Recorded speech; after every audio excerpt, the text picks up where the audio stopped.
यहाँ मुख मिठ्याउनेहरू धेरै छन्, यहाँ मुख मिठ्याउनेहरू धेरै छन्, चुक्ली लगाइदिनेहरू पनि धेरै छन्। म तिनलाई जवाफ दिन बोलिरहेको छैन साथीहरू, म त इतिहासलाई जवाफ दिनको लागि खडा भएर बोलिरहेको छु।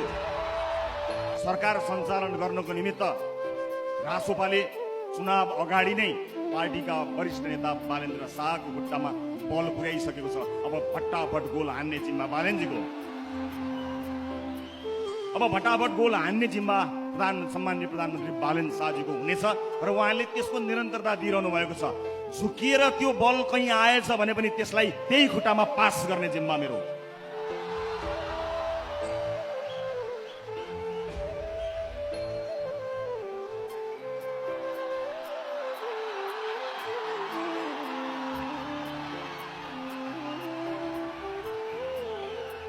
म आज यस ऐतिहासिक स्थानमा उभिएर भन्न चाहन्छु,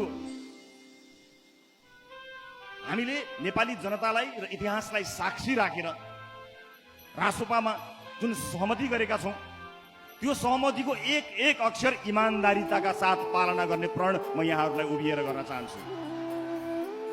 यो हाम्रो निजी कुरो होइन, इतिहासलाई जवाफ दिनुपर्ने छ, व्यक्तिको इच्छा ठुलो कुरो होइन। त्यसकारणले आजको दिन त बितेर जानेछ, भोलि फेरि सन्ततिहरूले सोध्नेछन् इतिहासले तिमीहरूलाई मौका दिएको थियो, इतिहासले तिमीहरूलाई पहिलो महाधिवेशन भन्दा पनि अगाडि तिमीहरूलाई यति जनमत दिएको थियो कि संसारको कुनै पनि राजनीतिक दललाई महाधिवेशन हुनुभन्दा अगाडि 2/3 बहुमत दिएको मलाई सम्झना छैन, यस्तो अवसर दिएको थियो। आज जन्मेकाहरूले मात्र होइन, भोलि यस देशमा यस धरतीमा जन्मेकाहरूले पनि मलाई र बालेनजीलाई प्रश्न गर्नेछन्, यो मौकालाई तिमीहरूले किन गुमाउन दियौ? हामी